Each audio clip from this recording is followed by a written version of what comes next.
நமது அஸ்ட்ரோ சந்திரா சேனலுக்கு மக்கள் அனைவரையும் வரவேற்கிறோம். நான் செந்தில்குமார், என்னுடன் விபாரிஸ். இன்னைக்கு நம்ம பேசிட்டு இருக்க தலைப்பு என்னன்னு பாத்தீங்கன்னா ராசி பலன்கள். இது வரைக்கும் நம்ம 3 ராசி பலன்களை பார்த்திருக்கோம். மேசம், ரிஷபம், மிதுனம், இந்த 3 லக்கணம் 3 ராசியில பிறந்தவங்களுக்கான பலன்களை இது வரைக்கும் நம்ம பார்த்திருக்கோம். இன்றைய நிகழ்ச்சியில 4வது ராசியான கடக ராசி, கடக லக்கணத்துக்கு என்ன பலன்கள் அப்படிங்கிறத நம்ம பார்க்க போறோம். அதோடு இல்லாம பாத்தீங்க அப்படின்னா புனர்பூச நட்சத்திரத்துடைய கடைசி பாதத்துல பிறந்தவங்க, பூச நட்சத்திரத்துடைய முதல் 4 பாதங்களுக்கும் பிறந்தவங்க, ஆயிலி நட்சத்திரத்துல வரக்கூடிய அத்துணை பாதங்களுக்கும் உரிய கடக ராசி கடக லக்கணத்துக்கு இந்த மாசி மாதம் பிப்ரவரி 13ஆம் தேதியிலிருந்து மார்ச் 14ஆம் தேதி வரைக்கும் என்ன பலன்கள் வரப்போகுது அப்படிங்கிறத நம்ம பார்க்க போறோம். ஓகே, இப்ப நம்ம நிகழ்ச்சிக்கு போலாம். வணக்கம் விபரிஸ். வணக்கங்கண்ணா. ஸோ கடக ராசி கடக லக்கணத்துக்கு பார்த்தீங்கன்னா 2ஆம் வீட்டில் சிம்ம ராசியில கேது உட்காந்துருக்காரு. மிதன ராசி 12ஆம் வீட்டில் வந்து குரு வந்து உட்காந்துருக்காரு. வக்கர குருவா தான் இருக்காரு. இந்த மாத இறுதியில வந்து பார்த்தீங்கன்னா மாசம் இறுதியில வந்து வக்கர நிபர்த்தி ஆகிறாரு. சனி வந்து பார்த்தீங்கன்னா 9ஆம் வீட்டில் உட்காந்துருக்காரு. அதிர்ஷ்டத்துக்குரியது அப்பாஸ்தானத்துல வந்து 9ல உட்காந்துருக்காரு. ஸோ மற்ற கிரகங்கள் எல்லாமே மாசம் அப்படிங்கிறனால உங்களுக்கு ராசிக்கு 8ல தான் இருக்கு.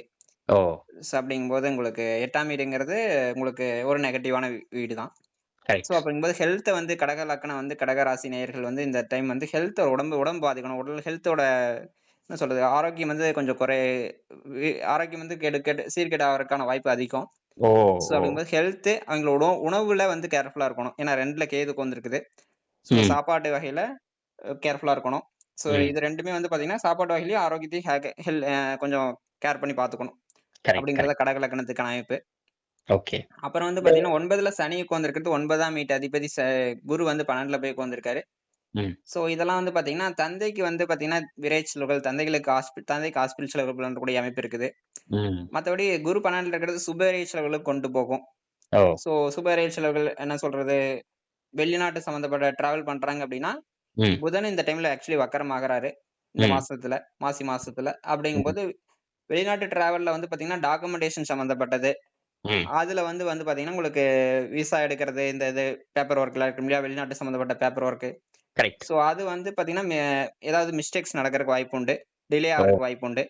சோ அதுல வந்து கொஞ்சம் கேர்ஃபுல்லா இருக்க வேண்டிய டைம். வெளிநாடு சார்ந்த விஷயங்கள்ல பேப்பர் ஒர்க்ல நம்ம தப்பு செய்யறதுக்கு வாய்ப்பு இருக்கு அப்படிங்கறது தகவலை சொல்லியிருக்காங்க. வெளிநாடு முயற்சி பண்ணிட்டு இருக்கக்கூடிய கடக லக்கணம் கடக ராசியை ஒரு டைம்ல சக்சஸ் ஆகிறதுக்கு இல்லாம 2 டைம் எடுக்கலாம், 3 டைம் எடுக்கலாம். அந்த மாதிரி கொஞ்சம் கூடுதல் கவனத்தோட ஒரு டைம்ல வந்து நம்ம அது சக்சஸ் ஆகாது. கண்டிப்பா ஒரு முயற்சி 2 டைம் எடுக்கிற மாதிரி இருக்கும். கூடுதலா இந்த கடகராசி கடகலக்கணத்துல கூடுதலா ஒரு தகவலா என்ன கவனம் செலுத்தணும் அப்படின்னா, கிரகணம் அவங்களுக்கு 8ஆம் வீட்டுல நடக்க இருக்கு. கிரகணத்தை பத்தி ஏதாவது சொல்லணுமா விபரிஸ் அவங்களுக்கு? கிரகணம் அதாங்கண்ணா, பிப்ரவரி 17ஆம் தேதி கிரகணம், சூரிய கிரகணம் நடக்குது. சரி. சோ கிரகணத்துல அன்னைக்கும் அதாவது அதுல இருந்து ஒரு 2-3 நாளுக்கு ஹெல்த் வைஸ் பாத்துக்கணும். வெளியில டிராவல் பண்றது, நைட் டைம் டிராவல்ல, ரொம்ப லாங் டிஸ்டன்ஸ் டிராவல்ல அதெல்லாம் அவாய்ட் பண்ணிக்கிறது நல்லது.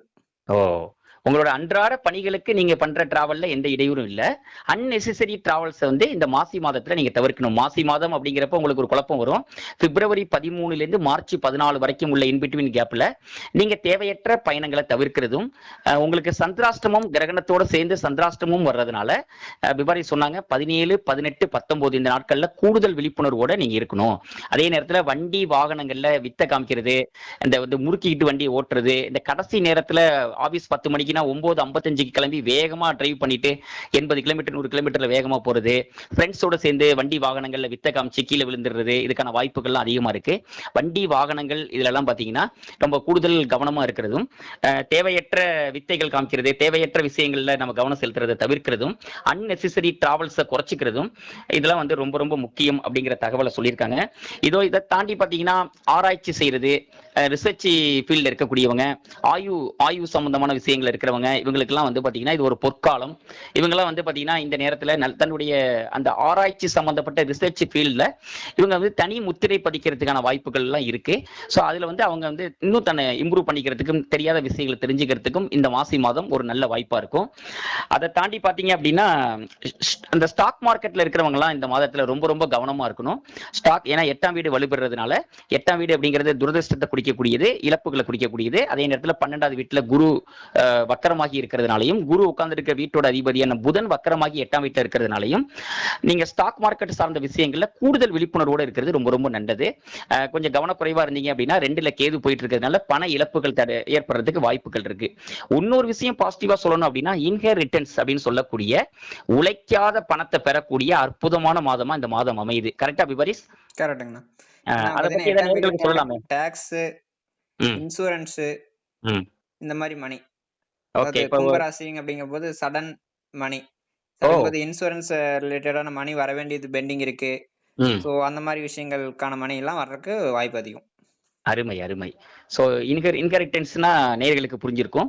உழைக்காத மணி அப்படிங்கிறத தாண்டி இப்போ வீட்டில் யாராவது எதிர்பாராத விதமா ஒரு சாலை விபத்துல ஒருத்தங்க மரணிச்சிட்டாங்க அப்படின்னா அவங்களுக்கு அந்த இன்சூரன்ஸ் அமௌண்ட் எதிர்பார்த்துட்டு இருக்கிறவங்களுக்கு இந்த மாதத்துல அது கிடைக்கிறதுக்கான வாய்ப்புகள் வந்து நிறைய இருக்கு அப்படிங்கிறது தான் அந்த தகவலை சொல்றோம். சோ இப்படிப்பட்ட அற்புத பலன்களும் சில விழிப்புணர்வையும் நம்ம கடைபிடிக்கும் போது மனைவிக்கு தானயோகம் உண்டு. இவங்களோட கடக ராசி கடக லக்ன நேயர்களுக்கு அவங்களோட பார்ட்னருக்கு வந்து பாத்தீங்கன்னா 2ஆம் வீட்டுல தான் இந்த கிரகணம் நடக்குது. சோ அவங்களுக்கு தனவரவு நல்லா இருக்கும். அருமையான பாசிட்டிவான ஒரு செய்தி சொல்லியிருக்கீங்க. நான் என்னடா ரொம்ப நெகட்டிவா போயிட்டு இருக்கோம் அப்படின்னு நினைச்சேன். அட்டகாசமான ஒரு பாசிட்டிவ் செய்தி சொல்லியிருக்கீங்க. ஓகே, அற்புதம். கடக லக்கணம் கடக ராசியை சேர்ந்த அவங்களுடைய துணைன்னு சொல்லக்கூடிய பார்ட்னரா இருக்கக்கூடிய ஆனாந்த கணவரோ மனைவிக்கோ மிகப்பெரிய தன யோகம் கிடைக்க வாய்ப்பு இருக்குங்கிறது அற்புதமான ஒரு ஸ்டேட்மெண்ட்டை சொன்னாங்க பிபாரிஸ். ஸோ கடக லக்கணம் கடக ராசியில பிறந்தவங்க எந்தெந்த விஷயங்கள விழிப்புணர்வா இருக்கணுங்கிறத நம்ம நிகழ்ச்சியில சொல்லியிருக்கோம். எந்த விஷயங்கள்ல வந்து கவனக்குறைவா இருக்கக்கூடாது, எந்த விஷயத்துல ரொம்ப கவனமா இருக்கணும் அப்படிங்கிற தகவல்களை நம்ம சொல்லியிருக்கோம்.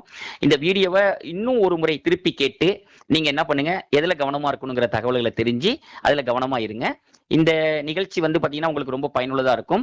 வருமுன் காப்பது அப்படிங்கிறது மாதிரி இந்த மாதத்துல நீங்க எந்த விஷயத்துல எச்சரிக்கையா இருந்தா உங்களுடைய நெருக்கடிகளை குறைச்சிக்க முடியும் அப்படிங்கிற ஒரு நல்ல நோக்கத்தோட இந்த வீடியோ பதிவு செய்யப்படுது. உங்களோட லக்னாதிபதி சற்று வீக்கா இருக்கிறதுனால சந்திராஷ்டமத்தோட இந்த மாதம் தொடங்கி கிரகணம் நடக்கிறதுனால கொஞ்சம் கவனமா நம்ம நடந்துக்கணும் அப்படிங்கறத நம்ம நிகழ்ச்சியில சொல்லியிருக்கோம். நேயர்களுக்கு இந்த நிகழ்ச்சி ரொம்ப பயனுள்ளதா இருக்கும் நாங்க நம்புறோம். இது போல நல்ல நிகழ்ச்சியில மீண்டும் சந்திக்கும் வரை நன்றி, வணக்கம்.